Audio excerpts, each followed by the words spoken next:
Hey there guys, it's Ray from Abacus. So today we are doing a mentoring day on one of our development properties. Yeah, trust me. Push them. Yeah. First of all guys, welcome to Rugby. Is this the first time for anyone there? Yes. Yeah. That's a lot of you, first time. Okay, welcome.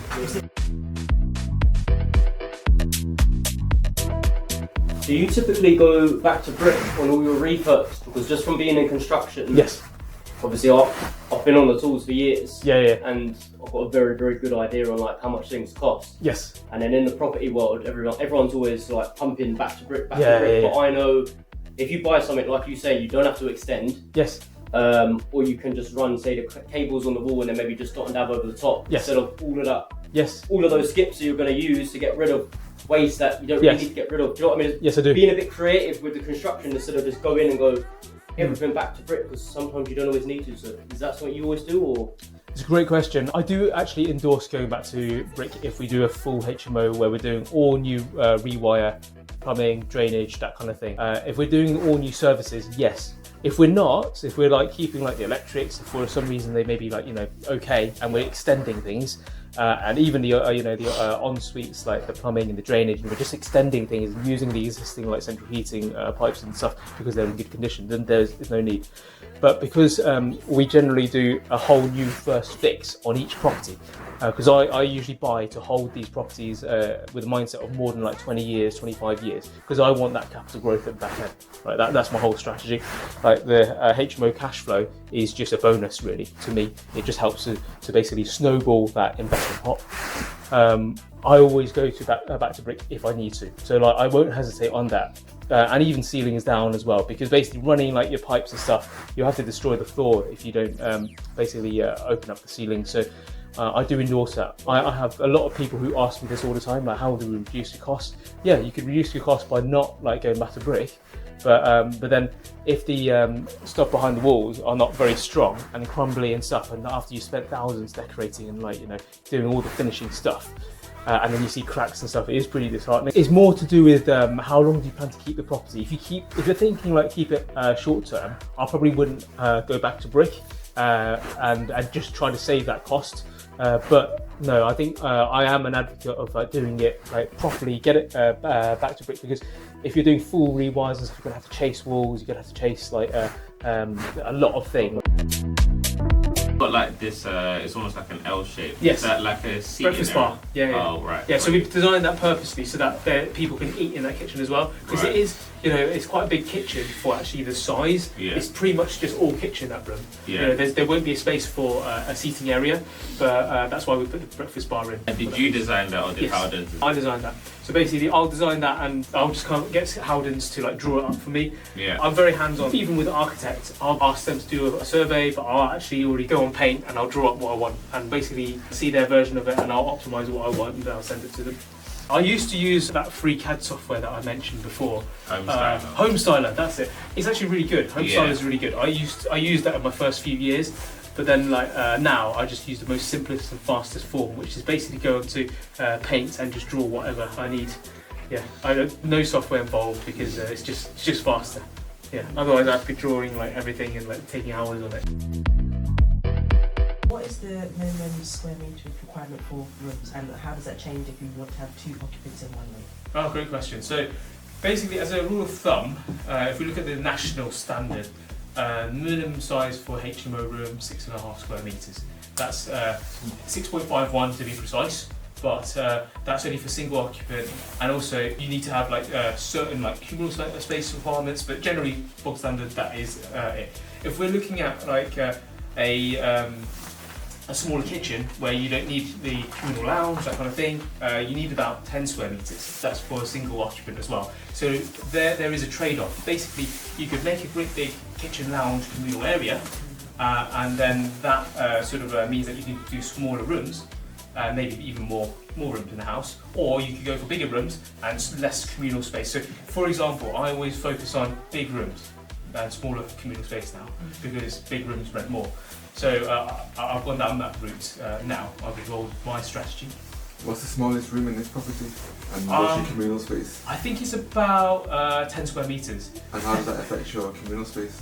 So basically, we design our communal space according to the smallest room in the HMO. Basically, you're governed by that. Basically, yeah. As a rule of thumb, I try to avoid any rooms that are smaller than 10 square meters because anything less than 10 square meters is harder to rent because you're going to find it difficult to maneuver your furniture, carefully lay them out, and that kind of thing. So always try to push for anything above 10. You know, I'll go for extraordinarily large rooms like this. Like some people, they may divide it in two. Do you know what I mean? You could actually divide it in two. But I prefer less rooms, higher rents, because actually less risk, right? So less loading on the communal areas, because I want to keep the properties for 20 years or like, you know, however long. I don't really want to be replacing that kitchen every 7 years or so. I want it to last like 10, 15 years if I can. You know, if it lasts. And that's 10 square meters with the ensuite? Without. So without, correct. Yeah, so basically how HMO officer calculates is the room excluding the ensuite. Now that everyone's had a look at the loft space, obviously L-shaped conversion, right? So we're maximising the lofts, we're repeating the same trick downstairs. It's pretty much a mirror. So ensuite room on the back end. I call the back end of the house the outrigger because historically this would have been the main house and they would have built that outrigger section as an extension, a very historical extension. So that extension we just term outrigger. And then here is the main house. This one is always a nice selling point in the house because we've got the sloping roof line, pitched roof. Pitched roof means that you can do a Velux window. From a planning consideration, Velux window totally fine under permitted development. It's just a window. No material changes in terms of building out. This part here is where the main roof line obviously was. That's the pitch of the roof. So above that, that'll be like your apex of the roof. Essentially, we're building out a box from that apex, and that gives us that headroom over here, so that we can obviously use this space.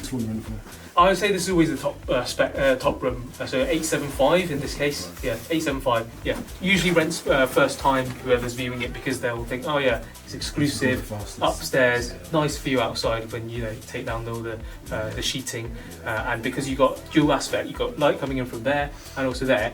It really helps flood the room with the light. So how do you manage the bills? Because bills. It was included. So yes. How are you monitoring that to make sure that our lettings team using it too much and yeah. even the heating on it, etc. Like, how Yeah. So smart thermostats for managing the heating. We have it on a regulated setup so that it's managed carefully. And then our lettings team, they know all the bills that are coming in, and they'll basically alert us if it's too high or stuff like that. Okay. Yeah. What is it? Is it Google Nest? Yeah, we use the Nest. Yeah. What if it is too high Then we'll allocated back to the tenants, obviously. Like, yes. They get a printout or something, or email, obviously. We're sort of protected on our tenancy agreement. So because we wrote our own tenancy agreement, because we essentially customised it to our own needs, because we have a lettings arm of the business, we have it in writing, like what their energy usage allowance is. So technically speaking, if we would go massively over, we could actually back charge that to the tenant. Right. So they know that all. So they're a little bit more conscious about the energy usage. Or who's used too much? No, because the only way you can do that is to install meters in every single room, and that's another a load of money that you don't really need to spend. Yeah, you can mitigate that risk by just on the management side, the lettings management side.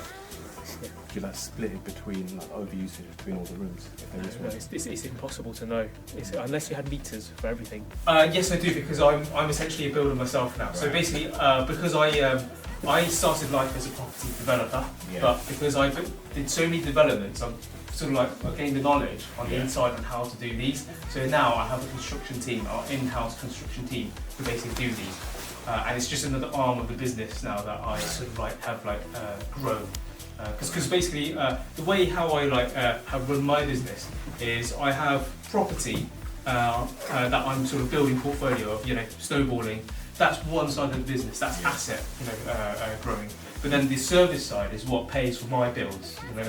So services, I offer services, like sourcing, project management, building work, blah blah blah. That's my day job now. So I mix that into my property companies, my SPVs use my company's services. So I bill my company for my work, if that makes sense. Right. I have a mini ecosystem. So that's two benefits to that. One is you're really tax efficient, right? And then because like you're essentially like it's all going around in a massive circle, and actually the tax is a lot less, right? I'm claiming everything back.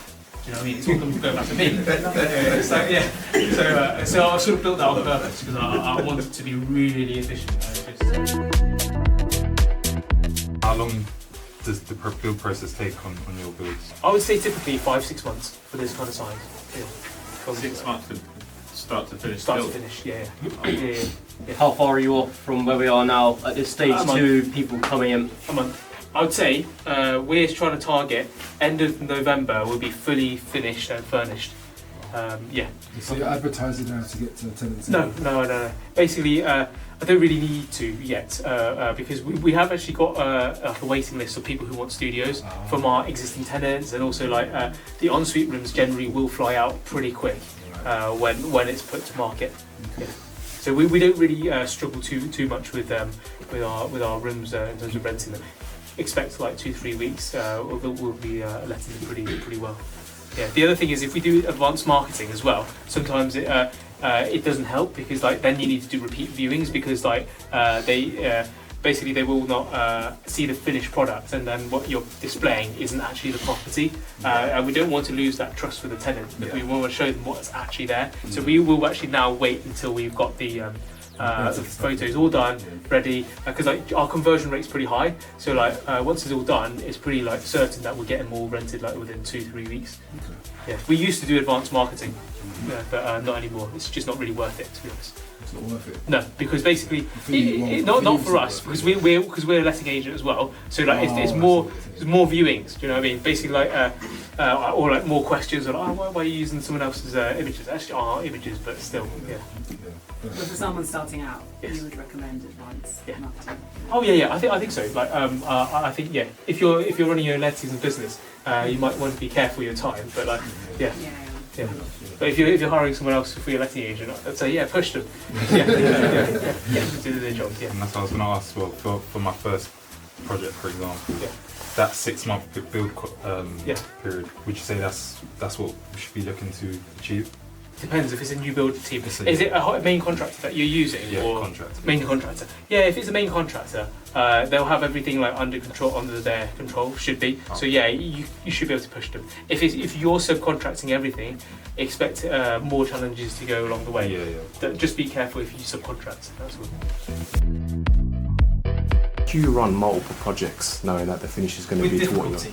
With a lot of difficulty, trust me. Yeah. No, it's not easy. I don't. It's a bit of a case of like buses all coming at the same time. So basically, it's really difficult to control when a project's going to start. Some client projects, you know, they can roll on for ages before we actually start. Maybe there's like issues with funding or like stuff like that. So I can't really control that. It's hard. It's really hard. So like, sometimes like there's like quality issues that come up because there's just too much work going on and there's too much ground to cover. So that's all part of the learning. So in the construction side, I've only run it for 1 year, where we set up construction business dedicated to basically doing construction works as the main contractor. So I've only been doing it for 1 year, but like the amount of projects that we've been through, over 1 million in half a year, or when I got built up a pipeline to take on projects like that. Yeah, so do you run with like technicals where you can give it to the different build teams so they know what to kind of follow? Yes, so basically all the schedules and everything. Yeah, so you know like building control plans. If you remember, I ran a session on that in one of our coaching calls. So I've sort of like become the architect, but on a very Mickey Mouse level, if that makes sense. But the thing is, I don't need it to be so like amazing, because actually it's just a set of instructions. So as long as it meets the requirements for building control, it's clear enough for builders to understand, and the point gets conveyed. It doesn't matter how pretty the drawings are really.